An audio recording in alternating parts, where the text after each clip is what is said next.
The rain set early into night. The sullen wind was soon awake.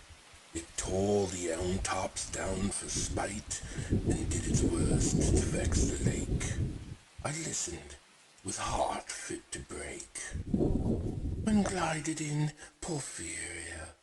Straight she shut the cold out and the storm, and kneeled and made the cheerless grate blaze up, and all the cottage warm. Which done she rose, and from her form withdrew the dripping cloak and shawl, and laid her soiled gloves by, untied her hat, and let the damp hair fall, and last she sat down by my side, and called me.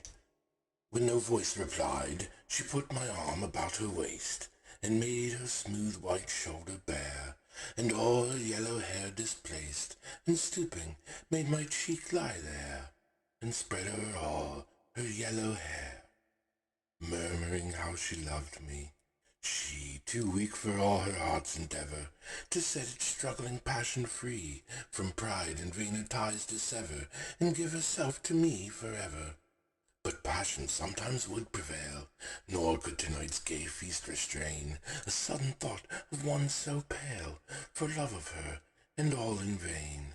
So she was come through wind and rain. Be sure I looked up at her eyes. Happy and proud, at last I knew Porphyria worshipped me. Surprise made my heart swell, and still it grew, while I debated what to do.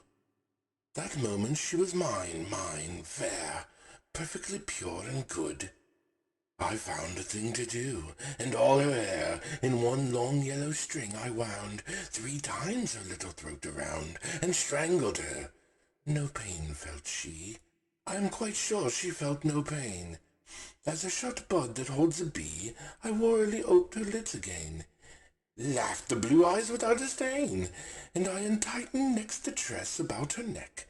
Her cheek once more blushed bright beneath my burning kiss. I propped her head up as before, only this time my shoulder bore her head, which droops upon it still. That smiling, rosy little head, so glad it has its utmost will, that all it scorned at once is fled, and I, its love, am gained instead.